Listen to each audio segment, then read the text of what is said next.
Greetings, duelists, and welcome to another deck report.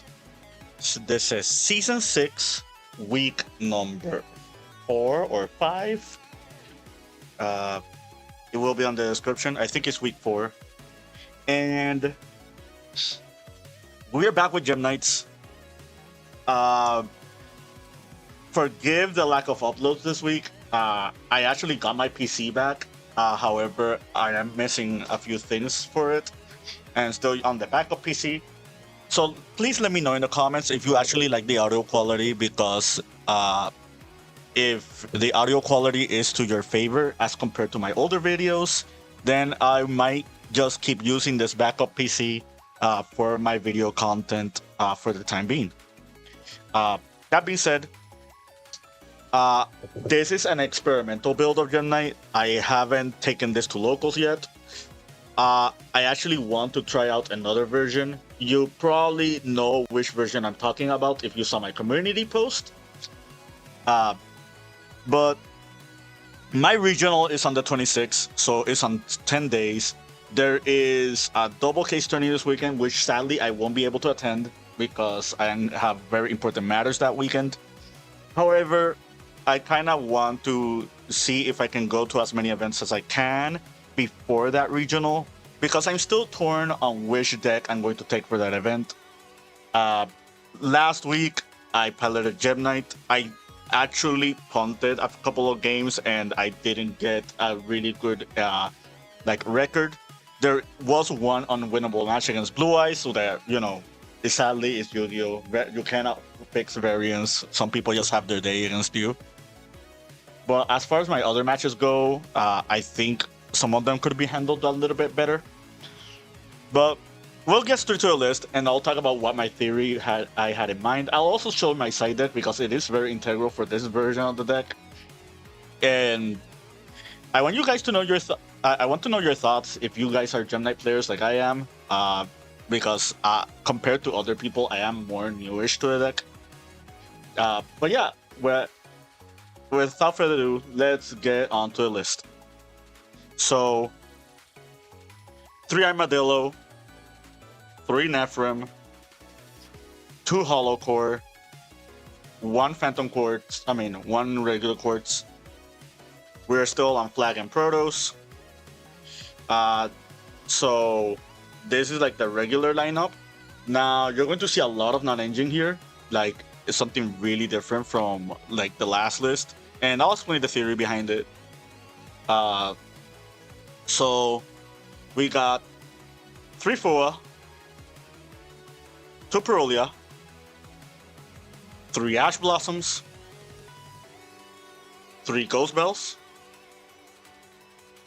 3 Drolls, 2 Veilers, 2 Crows, and 2 Nibiru's. If you did the count, that is 20 hand traps. Something that I've already done in Gem Knights in the past, but I haven't revisited in a while. And again, I'll explain everything later. So for the rest of the cards, we got 3 Dispersions, Foolish, Brilliant Fusion, Talents, Gem Knight Fusion, and 2 copies of Forbidden Droplets. Alright, that is the list. That is exactly 40. Extra deck. 2 Phantom Quartz, Banshee Baguska, Topaz, Ruby, Lapis, Diamond, Dispersion, Lady Brilliant, Aquamarine, Lady Rose, Prismara, Amethyst, and Seraphinite.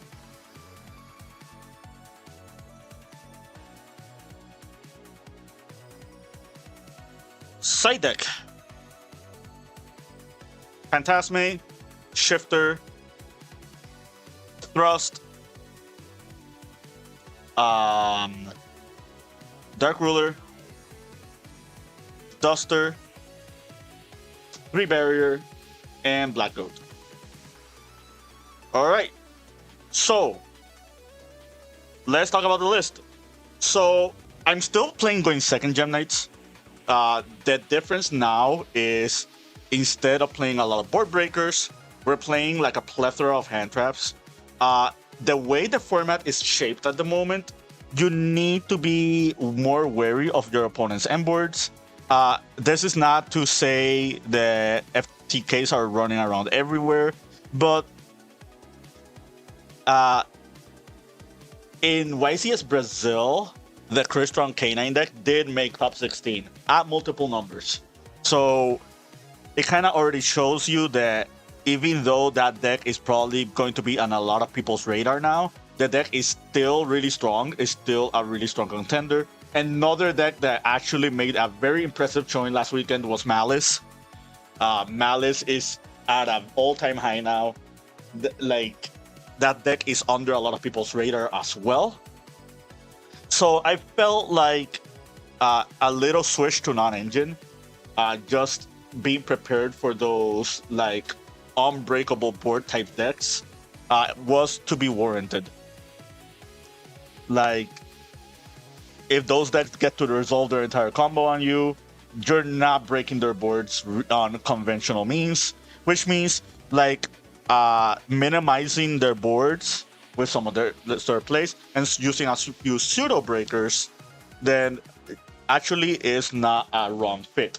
Gem Knights is one of those decks where it's a very, very rare case scenario where you have a deck that can actually try to break your opponent's board with their engine. There are not many decks in the game that can do that, but Gem Knights thankfully is. So if you can just minimize on your opponent's resources and make sure that they don't have enough for what you're trying to do, you should be able to break their board. Last week, I faced against the Blue Eyes player that I mentioned, and I felt like if I had this non-engine instead of the other non-engine that I had, that Blue Eyes match would have been a lot easier. The one match that I had last week where the breakers actually did everything right was against the Live Twin Fiendsmith deck, which, you know, that deck is strong against like the non-engine that I'm playing right now, but it is a rogue deck. And that deck is still weak to Charmies, so there are weak to Ghost Spell as well. So if you know how to hand trap them correctly and you draw the right combination of hand traps, you should be fine. Nibiru is also really strong against them. So I kept Protoss. The reason behind Protoss is that I still wanted a really strong card if they make me go first. And I have two options here. You already saw the Baguska. One of the options is Baguska alongside Holocore Protection. That is one win condition. The other one is if you know what deck they're on, you just summon Protoss. One monster that I kind of want to play in this extra deck is Reproducus. Because it is a generic link 2. You can even make it with the Nibiru. And with Reproducus, you can call whatever type of attribute on the Protoss. And you just call the right attribute that you need for whatever matchup. The other thing about Protoss is a lot easier to summon in this deck because you're playing so many different attributes on your hand traps that the fodder for Protoss just requires way less setup if you're trying to break their board. This also serves as a really good crackback in the off chance your Gem Knight strategy doesn't fall through and you don't get to OTK your opponent. Is this needed in the deck? I don't think so. I can tell you right now that there are ways to play without this. However, I actually do like the Protoss, engine, and I think I will keep it at least in this deck. I did change some ratios on certain cards, right? Like, for example, Quartz is at 1 instead of 3. This is basically the Luna Light mentality. Like, if you remember how people just play one Fractal in Luna Light because it is very searchable, despite it being like a starter / extender for your engine, you can do the same thing with Quartz. Like, there are so many cards that just gets you to quartz that you only need one quartz to resolve, right? Like, between the 3 dispersions, like the 3 Nephrims, like the 3 Armadillo, like the Foolish. This is essentially 11, like 10 copies of quartz. So you will get to quartz enough times if you're going second. Also, like Brilliant Fusion, like I guess I'll give you the honorable mention. The honorable mentions are Scatter Fusion and Zirconia. The reason I didn't play these cards is because despite us going second and despite us having like a really thick Gem Knight extra deck, I felt like you really just don't need enough. Like, if you're only playing one quartz, you're always going to quartz for Brilliant Fusion. Like, Scatter Fusion is inferior to Brilliant Fusion in many ways.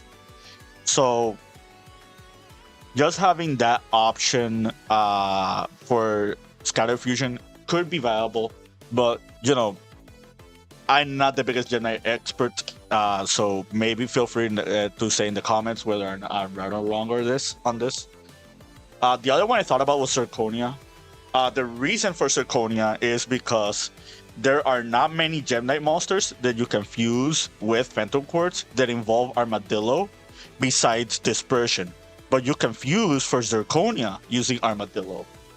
And since we're maxing out on Armadillo in this list, there will be times where your hands are clunky with multiple Armadillos, and you don't get to summon them like with Nephrim or Seraphinite enough times. So just having the fodder to fuse into a really big monster is not bad at all. It also like forces interactions on your opponent with Gem Knight involving Gem Knight fusion. Like, if you already have Hollow Core in graveyard and you just want like a quick fusion monster to deal with your opponent, like insulate their plays because this becomes an Omnigate, then Zirconia is not a bad fit. I think that's it for like this part of the list. Let me move everything here. So let's talk about the specific non-engine, right? So Nibiru, Crow, Valor, Droll, Bell, Ash, and Charmies. I don't own Meows at the moment. I probably think Meows is better than Perulia right now, but I think Perulia is still like viable. Ryziel is still a deck. That deck is very weak to Perulia. The Mitsurugi Yummy deck actually does commit to hand summons like at least more than once if they at least want to full combo. So this is not necessarily bad against them. I don't think I need to explain these 12. I think these 12s are staple right now. Like these 12 right here. If your deck is not playing these like in the main or side, and you're not playing Impulse either, I'm not gonna say you're behind. I'm just gonna say, you know, maybe the format is doing you favors in a way that you were already like waiting for, right? Now, let's talk about these six. I think Valor is very, very weak right now. I don't think Valor is really good against like the current meta decks at the moment. Like, it's not great against Draco Tail. It's not great against Mitsurugi Yummy. It's not great against like Canine variants. However, if you know your opponent is like on like something like, for example, Crystal Canine, you kind of just want as many disruptions as possible. And obviously your Charmies is gonna help you draw into those. That's another note about Perulia. Perulia is really good against Canine too. I forgot to bring that up. So just pairing like these 6 hand traps with the other 14 is not a bad approach. whenever these hand traps are paired, they actually become a lot better than what if they were individually.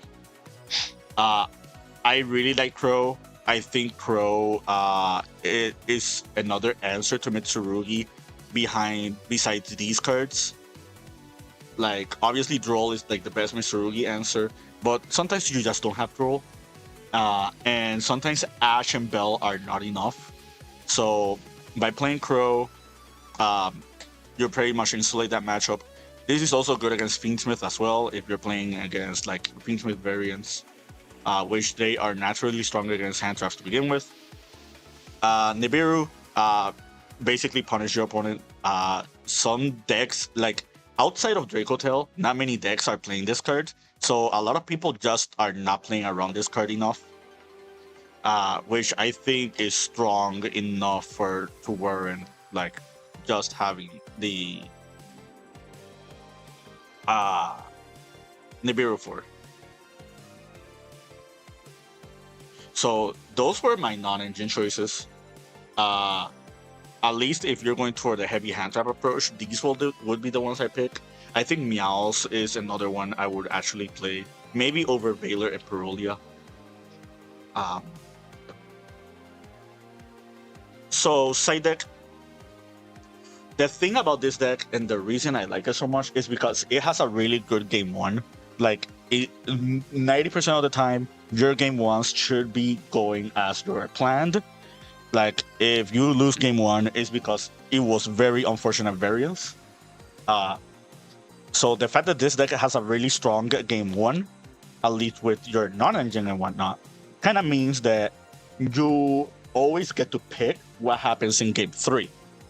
And depending on the matchup, you can either keep going second or you can go first. And if you go first, what you're going to do is you're going to play these, and you're going to play these, and you're going to play this.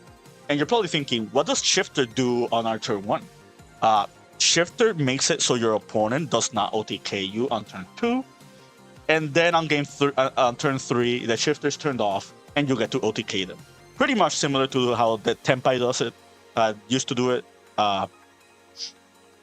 But it's strictly when you're going first. I heavily misplayed with this card in my last tournament when I played it, and I should have won that game. And in case you're wondering, yes, this does conflict with Gem Knight Master Dispersion in the off chance you want to activate it like on a later turn. But there are some other cool applications you have with this. For example, Phantom Quartz can still shuffle back from Banish to Fusion Summon. So if you end up exhausting some of your fusions, like on the Shifter, you can just shuffle them back. And if you want to like keep recovering resources, you can that's where the second Phantom Quartz comes in. It does become a grindier game if you do that, but if you're really smart with the deck, you should know how to Shifter with this deck. So let's talk about these. Sometimes, like I mean, against the Yomi Mitsurugi matchup or against like other Mitsurugi variants, this non-engine is not bad.